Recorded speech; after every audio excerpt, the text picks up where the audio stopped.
오늘 사랑하는 우리 가족들과 더불어서 함께 예배하는 귀한 시간인데요.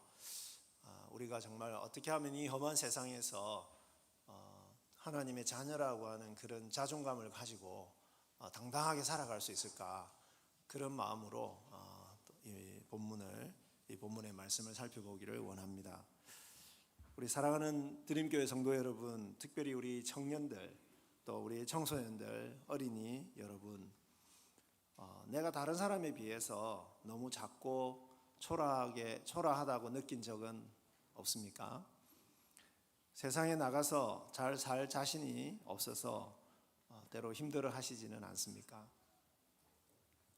요즘 2030 세대는 꿈을 포기하는 세대라고 해서 꿈포 세대다, 그렇게 부르기도 합니다. 2030 세대의 우울증 환자 수가 가장 많습니다. 20대와 30대가 가장 많고요.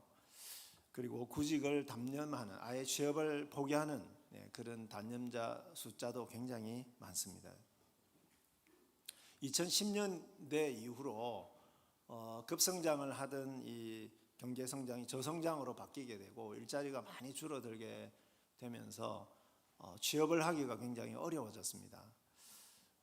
취직을 해도 경제적인 독립을 이루기가 힘들죠. 왜냐하면 임금이 월급을 받는 그 월급이 올라가는 것보다는 물가가 올라가는 속도가 빠르기 때문에, 특별히 집값이 너무 많이 올라서 옛날에는 뭐 저희 때만 해도 결혼을 해서 몇 년 정도 월급을 저축을 하면 집을 살 수 있다라고 하는 소망이 있었는데요.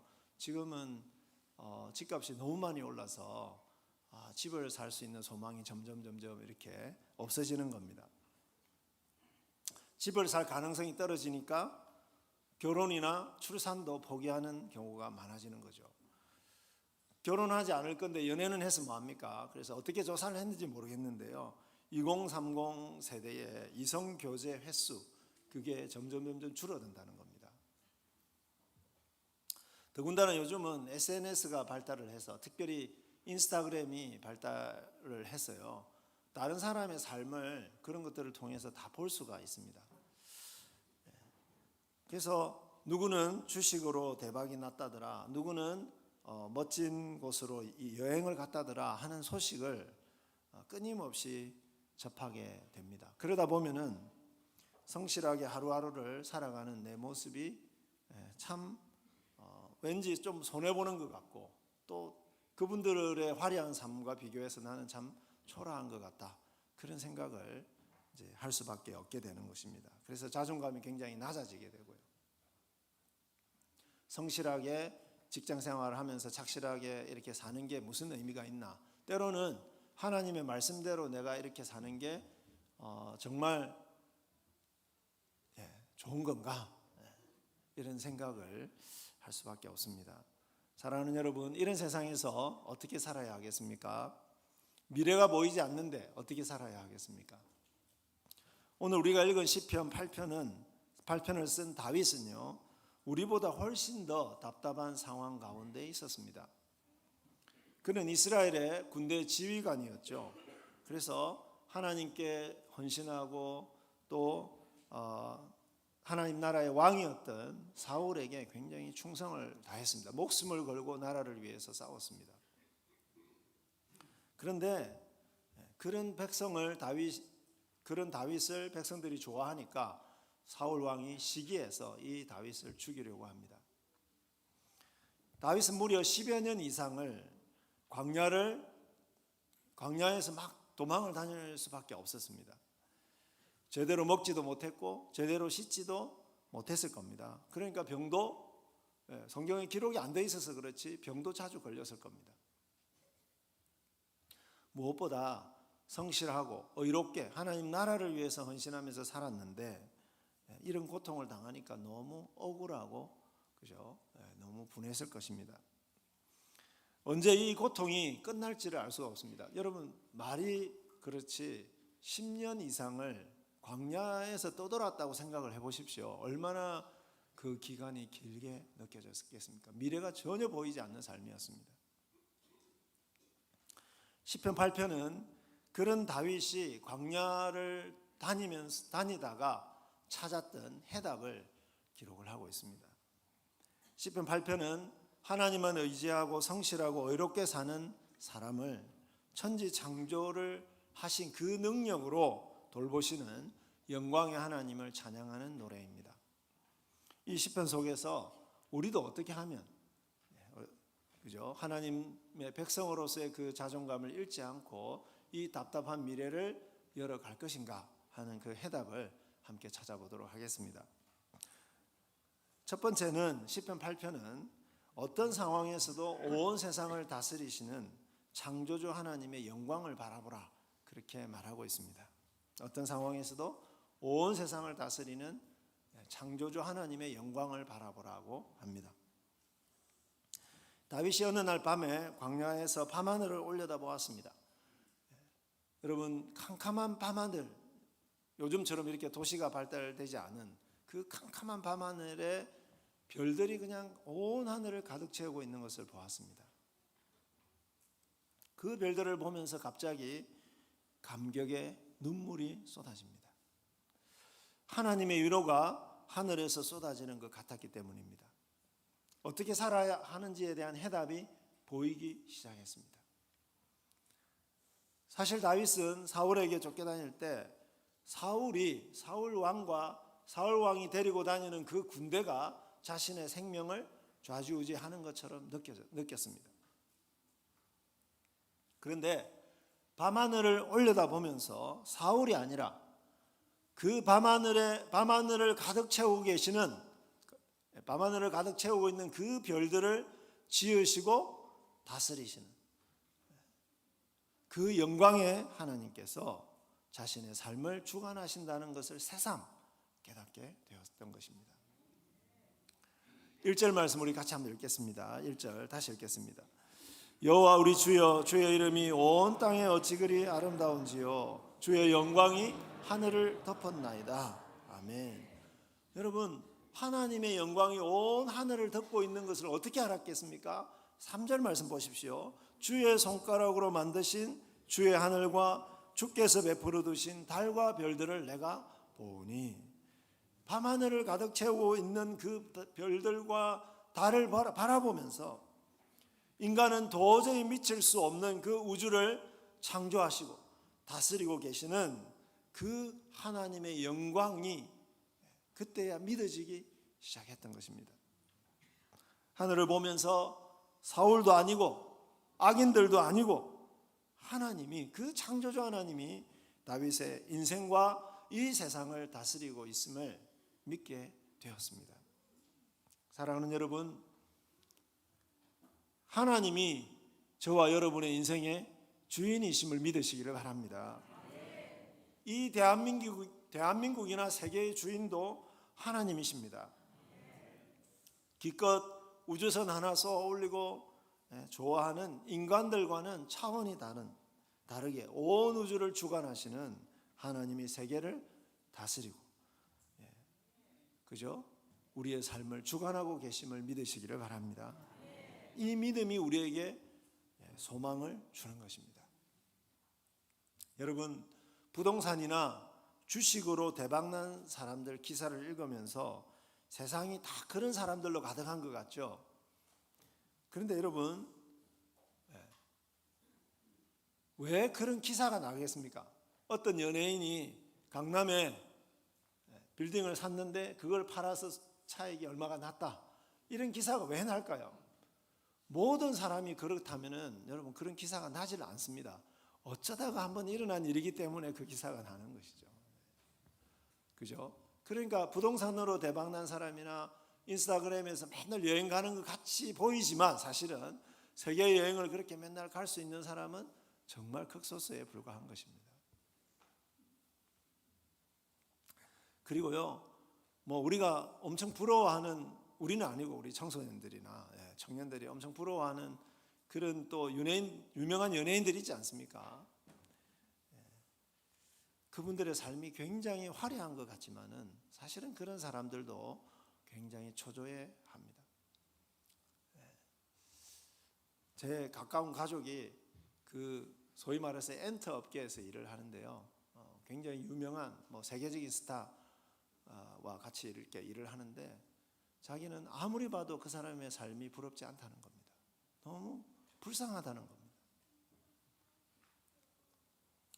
2절에 보십시오. 2절에 보시면 하나님께서 악인들을 잠잠하게 하신다 그렇게 되어 있습니다.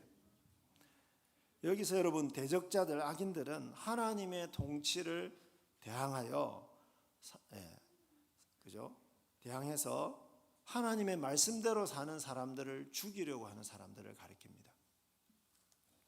사울처럼 힘없는 의인을 괴롭히고 죽이려고 하는 자들을 가리킵니다. 불의한 방법으로 돈을 버는 사람들, 말씀대로 사는 사람들을 힘으로 억압하는 사람들, 이 모든 사람들을 여기서는 하나님의 대적들이다 그렇게 표현합니다. 여러분 세상이 이런 사람들에 의해서 지배를 당하는 것처럼 보입니다. 하지만 온 세상의 주인이신 하나님이 세상을 지배하고 다스리심을 믿으십시오. 밤하늘을 가득 채운 하나님의 영광이 그것을 분명하게 우리에게 보여줍니다. 여러분 요즘은요 너무 이 땅의 불빛이 너무 밝아서 밤하늘의 별들이 잘 안 보이죠. 밤하늘 잘 안 보입니다. 근데 제가 어릴 때 저는 시골에서 살았는데요. 어쩌다가 주로 일찍 잤기 때문에 잘 못 보긴 했지만 어쩌다가 밤늦게 그 밤하늘을 올려다 봤을 때 진짜 온 하늘이 이 별들로 가득 찬 것처럼 보였습니다. 그게 다 하나님의 영광을 비추는 빛이다 그렇게 생각하면 되는 것이죠. 그래서 2절에 보시면은 어린아이와 젖먹이들의 입으로 권능을 세우시며 이는 원수들과 보복자들을 잠잠하게 하려 하심이니이다 그렇게 말합니다. 여러분 이게 무슨 말이겠습니까? 우리가 보기에는 이 세상이 악한 자들에 의해서 지배당하고 무질서하게 막 죄악으로 혼란스러운 것 같지 않습니까? 그런데 하나님은 다윗같이 어린아이, 그 어린아이가 골리앗과 같은 그렇게 힘센 그 사람을 물리치게 하심으로써 이 땅에 정의가 살아있다. 하나님의 말씀대로 사는 사람을 하나님이 지키신다 하는 것을 보여주심으로써 그 어린아이와 젖먹이와 같은 정말 한없이 작아 보이고 한없이 힘이 없어 보이는 그런 사람들을 통해서 하나님을 찬양하게 하신다는 겁니다. 그게 바로 예수님이 성전에서 가셨을 때에 그죠? 예수님을 찬양했던 그 어린아이들의 그 입술을 예고하는 것이죠. 하나님의 말씀대로 성실하게 사는 사람들을 악한 세상에서 지키셔서 그들을 통해서 하나님을 찬양하게 하십니다. 사랑하는 여러분, 하나님이 악한 세상 가운데서도 이 온 우주와 세상을 통제하고 계심을 믿으시기를 바랍니다. 하나님이 그냥 세상이 물질 만능주의로 돌아가게 내버려 두시지 않습니다. 악한 권력자들이 이 세상을 지배하도록 그냥 내버려 두시지 않습니다. 우주를 다스리시는 의로우신 하나님이 하나님의 말씀을 붙들고 성실하고 의롭게 사는 저와 여러분들의 답답한 미래를 열어주실 것입니다. 사랑하는 광주 드림교회 성도 여러분, 사방이 꽉 막힌 것 같을지라도 여러분 사방이 막혔는데 어디는 뚫려 있습니까? 위는 항상 열려 있습니다. 그때도 항상 눈을 들어서 하나님을 바라보시기를 바랍니다. 온 우주를 가득 채우고 온 세상을 다스리시는 하나님을 믿으시기를 바랍니다.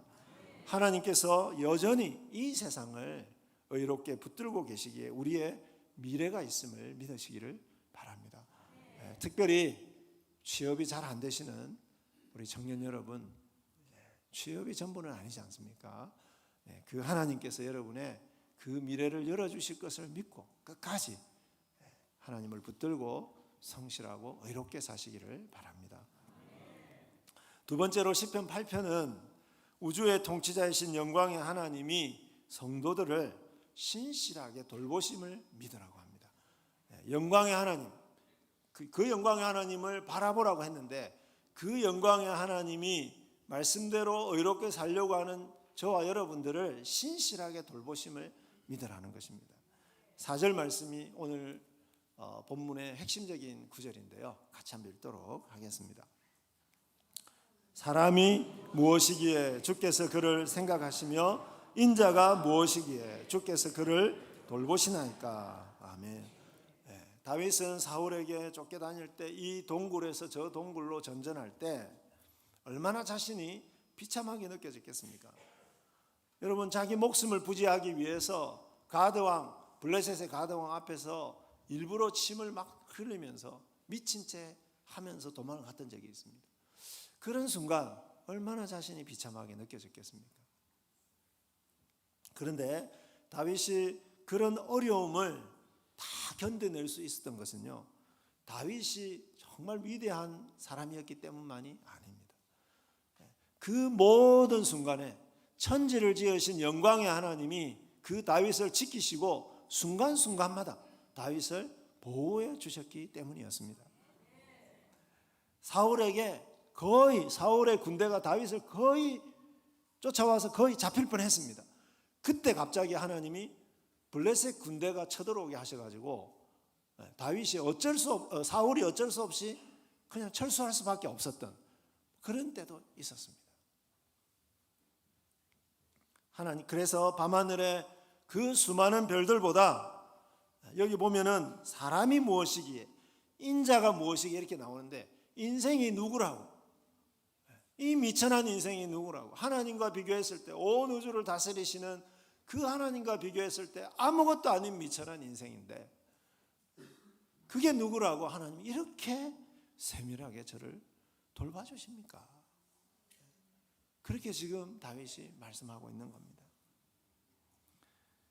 밤하늘의 그 수많은 별들보다 그 미천한 인생인 자신을 더 사랑하시고 돌보시는 하나님의 은혜를 고백하는 것입니다. 우리도 다윗과 같이 하나님 앞에서 말씀대로 살려고 그렇게 애를 썼는데도 힘든 상황이 계속될 때가 있습니다. 한없이 자신이 작아지는 것을 경험할 때가 있습니다. 세상 사람들이 외모로 판단하고, 우리 아이들은 학교 가면 성적 때문에 주눅들고, 그리고 사람들이 아파트 몇 평에 사느냐 가지고 무시할 때, 그죠? 굉장히 초라하게 느껴지고 또는 고통스러울 때가 있습니다.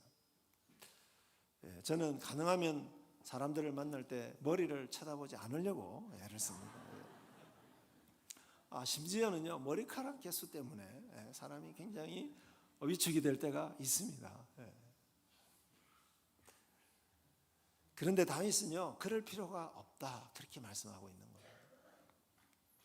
사람이 무엇이기에 세상에서 보기에는, 세상 사람들이 보기에는 정말 작고 보잘것없는 존재처럼 보이는 우리를 온 세상을 지으신 하나님께서 확실하게 기억해 주시고 돌봐주시고 위로해 주시고 주목하심을 믿으시기를 바랍니다. 밤하늘의 그 수많은 별보다 우리를 더 귀하게 여기심을 믿으시기를 바랍니다. 저와 여러분이 하나님께 별입니다. 우주를 가득 채운 영광의 하나님 예수 그리스도께서 여러분 하늘에만 계시지 않습니다. 자신의 영광을 막 자랑하면서 예수님이 하늘에만 계시지 않는다는 겁니다. 그 영광을 왜 보여주셨겠습니까? 그 영광으로 우리 이 낮고 낮은 땅에 오셔서 우리를 돌보신다는 것을 보여주시려고 그 영광을 보여주신 것입니다. 고통당하는 우리를 돌보시기 위해서 영광의 하나님 예수 그리스도께서 이 땅에 오신 것입니다.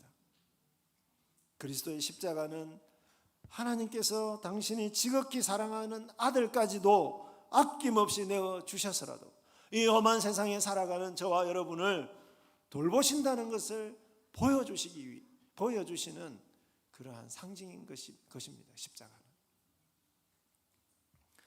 또 늘 우리 안에 계시는 성령님, 그 성령님이 그분이 왜 굳이 우리 가운데 계실까요? 하늘에 안 계시고 하나님이 얼마나 우리를 사랑하시는지, 이 험한 세상에서도 한순간도 떠나지 아니하시고 우리를 돌보신다는 것을 계속해서 말씀해 주시는 분이 바로 성령님이신 것입니다. 김혜영 선교사님이라는 분이 계신데요. 뭐 텔레비전에도 나오시고 간증도 참 많이 하시는 그런 분이신데, 제가 그분의 간증을 들은 적이 있습니다. 또 글로 읽은 적도 있는데요. 이분은 굉장히 가난한 집안의 맏딸로 태어났습니다. 아버님이 술을 굉장히 많이 드시는 분인데, 이제 하루는 술을 잔뜩 드시고 오셨는데, 그 할아버지, 그러니까 그 아버지의 할아버지가 딸을 낳았다고 굉장히 아버지를 이렇게 구박을 하는 그런 거를 이제 보면서, 이제 하루는 화가 나가지고 이 딸을 그냥 집어 던져가지고 이 딸이 벽에 부딪히면서 이 척추가 어긋나게 된 것입니다. 그래서 이분이 저랑 뭐 비슷한 연배이신 것 같은데요. 그리고 이제 이 척추가 어긋나는 장애를 갖게 된 거죠.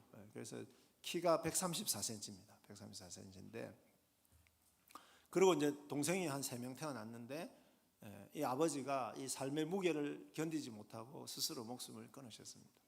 어머니가 이제 혼자서 이 가정을 꾸려 나가야 되니까 얼마나 힘들었겠습니까? 우울증에 걸리고 막. 그런데 그 분노와 화를 이 맏딸에게 계속 퍼부으시는 겁니다. 얼마나 힘들었겠습니까, 아이가. 그래서 초등학교만 졸업을 하고 바로 그 식모살이를 하러 어떤 한의원에 그냥 갔습니다. 자기 한 입이라도 덜고자 그렇게 간 거죠. 그래서 뭐 다른 친구들은 다 중학교 다니고 교복 입고 이렇게 다니는데, 자기는 그러고 있으니까 얼마나 그 친구들이 부러웠겠습니까? 그래서 어느 날 신문에 보니까 무료로 직업 훈련을 시켜준다는 그런 학교가 있어서 거기를 갔습니다. 거기 갔는데 아마 크리스찬들이 세운 그 훈련원이었던 것 같은데요. 거기서 이렇게 이제 그 뭡니까, 편물이라고 옷감 짜는 그 직업 훈련을 하는 건데, 하루 종일 기계 앞에서 앉아 있어야 되는데, 여러분 이 척추에 장애가 있으니까 얼마나 아프고 힘들었겠습니까? 무엇보다도 자기가 생각을 해봤습니다. 자기가 이 세상에서 없어지면 슬퍼할 사람이 있을까? 자기가 없어진다고 해서 이 세상이 뭐가 손해가 보는 게 있을까? 이렇게 생각을 해보니까 아무도 슬퍼할 것 같지 않더라는 겁니다. 그래서 너무 죽고 싶었습니다. 죽고 싶었는데, 이제 그런 과정에서 이분이 그 선생님들과 같이 교회를 다니게 되었던 것 같습니다. 어느 날 이렇게 하나님이 자신에게 말씀하시는 것 같은 음성을 들은 거죠. 그게 뭐냐 하면, 혜영아, 네가 없으면은 이 밤하늘의 별들이 다 무슨 소용이 있니? 여러분, 기막힌 사랑 고백이죠. 야, 나는 너를 위해서 이 밤하늘의 아름다운 별들을 만들고 너를 위해서 이 세상 전부를 만들어놨는데, 네가 없으면 이게 다 무슨 필요가 있냐? 네가 별이다, 네가. 하나님 그렇게 말씀하신 겁니다. 너무 이게 감격스러워가지고요. 그때부터 마음을 바꿨습니다. 여러분, 자기가 바꿀 수 있는 게 하나도 없었대요. 집안을 바꿀 수가 있습니까? 부모를 바꿀 수가 있습니까? 지금 이 장애 입은 걸 바꿀 수가 있습니까? 뭐 학벌을 바꿀 수도 없고요. 딱 바꿀 수 있는 건 마음 하나. 나를 이렇게 사랑해 주시는 하나님을 위해서 내가 어떻게 살아야 될까? 마음 하나 바꾸고요. 그때부터 어떻게 살았을까요? 그냥 열심히 그 직업을 그냥 배운 겁니다. 그 기술을 배워가지고 이분이 국제 장애인 기능 올림픽에 나가서 1등을 했습니다. 와, 대단하시죠. 마음 하나 바꿨는데요. 그러면요, 그 정도 기술이면 여러분 충분히 자기 혼자 먹고 살 수 있지 않겠습니까? 그런데 이분이 이제 올림픽 끝나고 다시 그 집안으로 돌아가서 자기를 핍박했던 그 부모, 엄마, 그 동생들에게 가가지고요, 이분이 돈을 벌면서 그 돈으로 그 가족들의 생계를 이렇게 책임집니다. 그러다가 이분이 이제 검정고시를 보게 된 거죠. 중졸 검정고시, 고졸 검정고시 이렇게 보게 되는데, 어느 날 보니까 신문에 보니까 제가 그 나라를 까먹었는데, 아프리카에서 가장 빈국인데요. 거기서 이제 거기에 무료로 직업 훈련을 하는 그런 이제 학교를 만든다고 해가지고, 이분이 자기도 그런 은혜를 받았으니까 그래서 거기에 가가지고 한 20년 정도를 이분이 거기서 소위 말해서 선교사로 헌신을 한 겁니다. 그래서 그 나라의 아이들이 하루는 이제 직업 훈련을 계속 하고 이렇게 있는데, 그 아이들의 선생님을 바라보면서 뭐라고 얘기한 줄 아십니까? 선생님, 선생님이 이 세상에서 가장 아름다우신 분입니다. 예, 키도 134cm밖에 안 되고 척추에 장애가 있는 그분을 한국에서는요 한 번도 들어보지 못한 이야기. 선생님이 이 세상에서 가장 아름다우신 분입니다. 여러분 너무 멋지지 않습니까?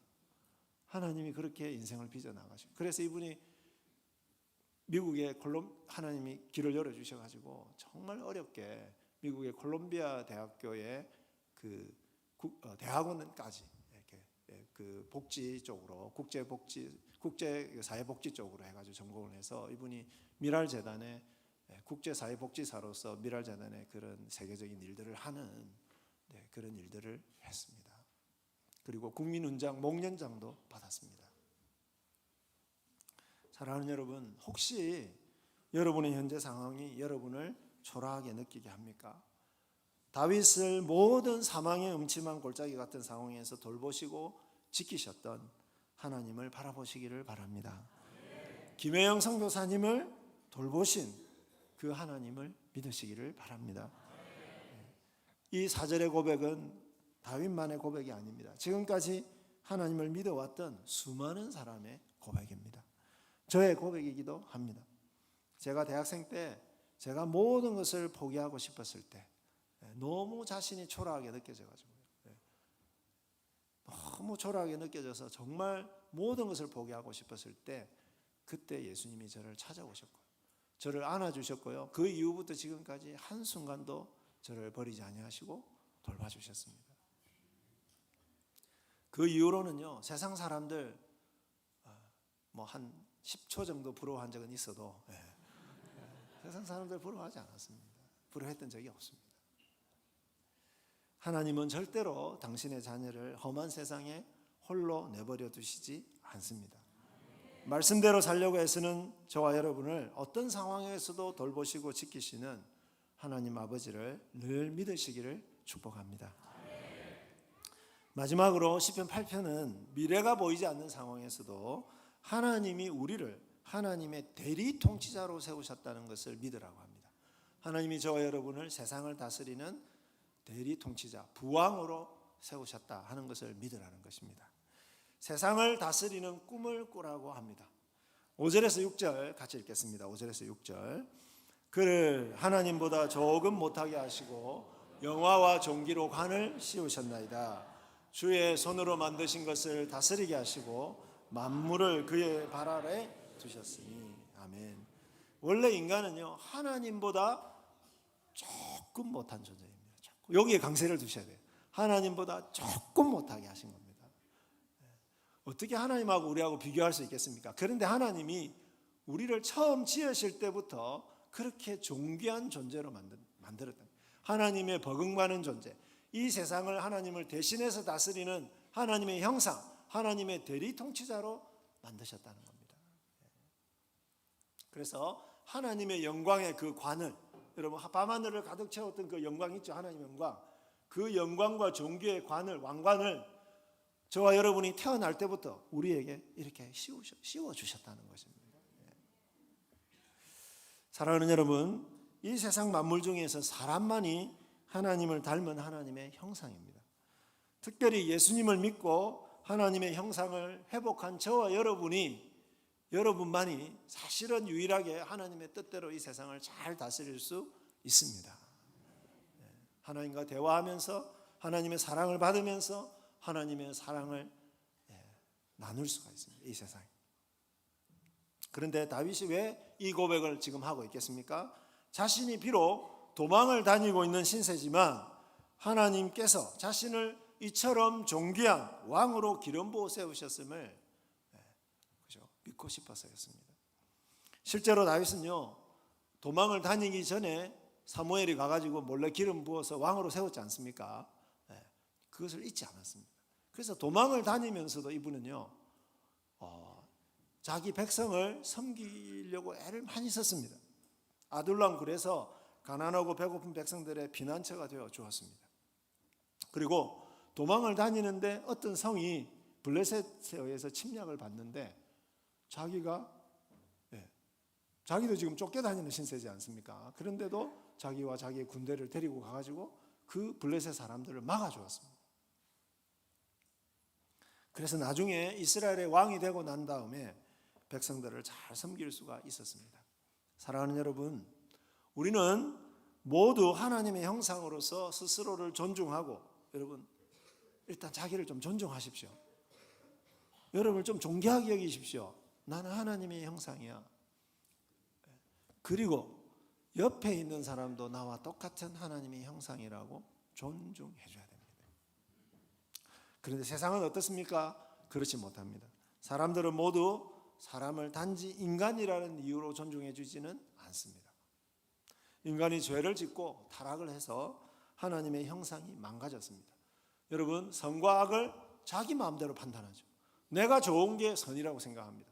그러다 보니까 자기 마음대로 인생을 살고 자기 마음대로 세상을 다스리다 보니까 여러분, 내 인생도 망가지고요, 다른 사람의 인생도 망가뜨리고, 그리고 이 세상 전부를 굉장히 혼란스럽게 만들었습니다. 우리의 죄가, 우리의 일그러진 형상이 그렇게 만들었습니다. 그래서 어떻게 하죠? 창조 세계를 파괴하고 외모로 판단하고 인종으로 차별하고 성 때문에 차별하고 빈부 때문에 차별합니다. 우리 사회에서 일어나는 빈부의 갈등, 성 갈등 모두 뭘까요? 우리가 서로의 다양한 형상을 존중해 주지 않기 때문에 일어나는 현상입니다.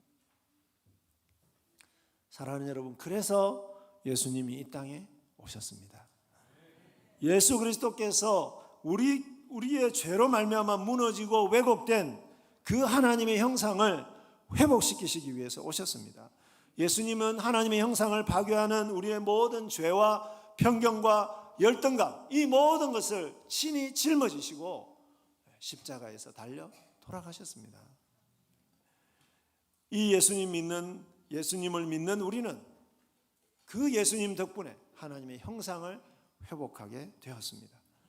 로마서 5장 17절에 보면 한 분 예수 그리스도를 통하여 생명 안에서 왕노릇하게 되었다, 그렇게 이야기합니다. 예수님을 믿는 우리가 하나님의 형상을 회복해서 유일하게 이 땅에서 하나님의 뜻대로 세상을 다스리는 왕적인 존재들이 되었다는 것입니다. 성령님이 주시는 분별력과 힘으로 타락한 세상에서도 우리에게 주어진 일을 성실하고 바르게 감당할 수 있게 되었습니다. 예수님을 구원자로 믿으시는 사랑하는 우리 광주 드림교회 성도 여러분, 여러분이 이 세상을 제대로 이끌 수 있는 참 하나님의 형상입니다. 하나님의 대리통치자입니다. 여러분, 아무리 힘들고 미래가 보이지 않는 세상에서도 여러분, 내가 이 세상을 다스리는 하나님의 대리통치자야 라고 하는 이 자존감이 절대로 흔들리면 안 됩니다. 사랑하는 여러분, 우리 아이들, 우리 어린 친구 여러분, 어떻게 왕노릇 하는지 아십니까? 옆에 있는 친구들을 무시하지 않는 게 왕노릇 하는 겁니다. 옆에 있는 친구를 하나님의 형상이다 생각하고 나보다 공부 못해도 존중해주고 사랑해주고 배려해주는 게 이 세상을 다스리는 길입니다. 사랑하는 남편 여러분, 어떤 게 이 세상을 다스리는 길일까요? 옆에 있는 아내를 약하다고 무시하지 않고, 약하기 때문에 내가 힘을 써서 더 도와주고 음식 쓰레기도 버려주고, 여러분, 그게 세상을 다스리는 길입니다. 그게 하나님의 형상을 회복한 사람들의 삶의 모습이죠. 직장 생활할 때 남들이 귀찮아하고 힘들어하는 일, 그 일들을 내가 하나님의 형상이니까, 내가 세상을 다스리는 사람이니까 그렇게 섬기면서 세상을 다스리는 것, 그게 세상을 다스리는 것입니다. 좋은 직장에 안 다녀도요, 월급 많이 안 받아도요, 무슨 기업가 아니어도, 연예인 아니어도 하나님께서 맡기신 영역 가운데서 그 일을 말씀대로 성실하게 잘 감당하는 것, 그것이 세계를 다스리는 길입니다. 그래서 여러분, 하나님의 말씀의 원리로 세상을 회복시키기 위해서 열심히 공부하십시오. 하나님의 말씀대로 이 세상을 다스리기 위해서 취업 준비도 하시고, 그리고 직장도 다니십시오. 여러분, 집 사기 위해서 결혼합니까? 아니지 않습니까? 집은 도구에 불과한 거죠. 결혼 자체가 소명입니다, 여러분. 청년 여러분, 결혼 자체가 소명입니다. 아름다운 가정을 이루고요, 이 세상에서 자녀를 낳고 자녀를 잘 양육하고 하는 것 자체가 이 세상을 다스리는 하나님의 소명입니다. 그것을 위해서 결혼하시기 바랍니다. 주식을 투자하는 것 소명입니다. 주식을 투기하지 마시고, 주식 투기를 하지 마시고요, 열심히 공부하고 준비를 잘 하셔서 좋은 기업에 투자를 하시는 것이 여러분이 그 기업을 대신해서 경영하는 하나의 길입니다. 그것이 바로 세계를 다스리는 길입니다.